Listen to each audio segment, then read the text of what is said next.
देखो भाई, चलो नेक्स्ट न्यूमेरिकल की बात करते हैं बेटा, है ना।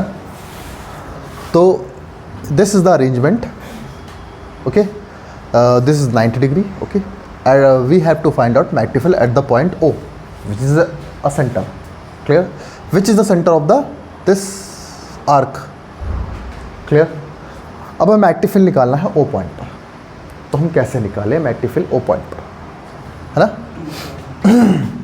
देखो ऐसे केसेस के लिए, ध्यान बेटा दीपांशु, ऐसे केसेस के लिए हम क्या कर सकते हैं, जैसे आपको ये आर्क, ये इतना बड़ा आर्क दे दिया है ना, मुझे इस आर्क की वजह से McTefill निकालना है, या मैंने बोला मुझे ये छोटा सा आर्क है, इस आर्क की वजह से McTefill निकालना है, इसमें करंट फ्लो हो रही है, और मुझे McTefill कहाँ निकालना है, इस पॉइंट पर, और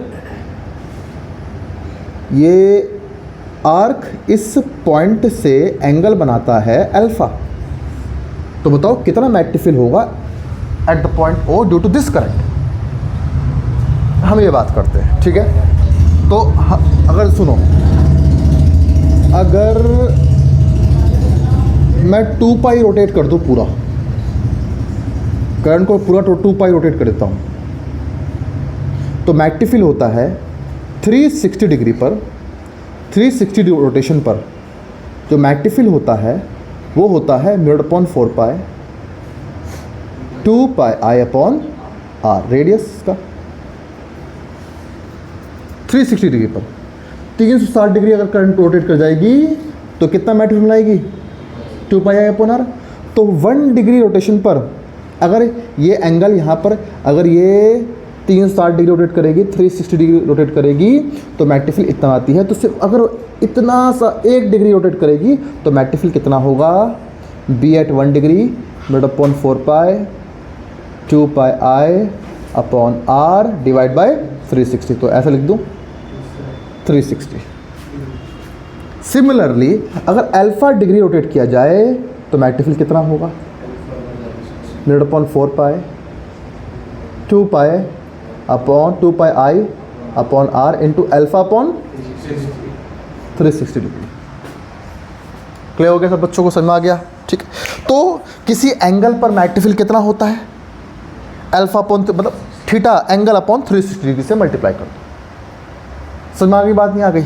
अच्छा ये बताओ, ये तो करंट ने एंगल बनाया अल्फ़ा, यहाँ बताओ करंट कितना एंगल बना रही है O पॉइंट। शाबाश, 360 में से 90 माइनस कर दो, कितना आया, 270 डिग्री के बच्चे मेरे, है ना। तो McTefill, पहला हम बात करते हैं O पॉइंट पे जो McTefill है, ये 3 वायर ले लें, wire number 1, wire number 2, wire number 3। 3 wire दिख रहे हैं, 3 शेप्स दिख रहे हैं। पहले शेप्स की वजह देखो, पहले शेप की वजह से McTefill B1 McTefill बोलता हूँ। तो McTefill ड्यू टू लूप या जो भी है arc B1 μ/4 pi 2 pi I upon radius into alpha upon 360, है ना, alpha upon 360, where alpha is equals to 270 degree. तो B1 कितना हुआ, upon 4 pi 2 pi I upon R into 270 upon 360। ये कट गया, कितने कटेगा, काटो जरा, 3/4, ठीक है। तो B1 आ गया अपना μ/4 पाई, भाई μ/4 पाई मत काटना, देखो तुम लोग, ठीक है। ये अच्छा इससे काट दो क्या, ये अपनी हैबिट है 2 पाई बोलने की, इसे भी रहने दो, या करना कर दो, चलो 2/4, है ना। तो ये आ गया 3 पाई I अपॉन 2R। क्यों दीपांशु, क्लियर हो गया। अच्छा McTefill की डायरेक्शन क्या होगी,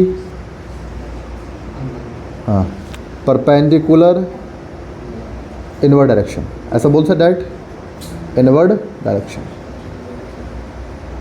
सबको समझ में आ गया, नहीं आ गया, ठीक है। ये McTefill आया B1 इस R की वजह से। अच्छा B2 बताओ, कौन बताएगा मुझे B2 का शेप कैसा है, स्ट्रेट वायर है है ना। तो 2 वाली वायर की वजह से, 2 वाली करंट कैरिंग वायर की वजह से ओ पर मैग्नेटिक फील्ड कितना होगा।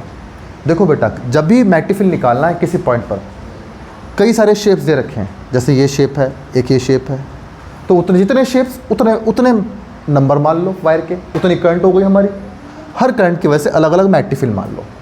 अब बताओ वायर नंबर 2 की वजह से मैग्नेटिक फील्ड कितना होगा। हाँ, पाई कहाँ से हो जाएगा यहाँ पे, आर कहाँ है? देखो ध्यान सुनो, मैंने आपको लास्ट टाइम क्या कहता, बायोट सेवर्ट्स लॉ याद करो। अगर करंट के एक्सिस पे पॉइंट आ जाए, थीटा कितना हो गया, 0। बायोट सेवर्ट्स लॉ याद करो। बायोट ने क्या बोला था, ये छोटा सा करंट एलिमेंट है आइडियल, ये आर है, ये पॉइंट पी है, ये थीटा है, तो मैग्नेटिक फील्ड कितना होता है, 0/4 pi I D L upon R square, और आर और डी एल के बीच का एंगल साइन थीटा।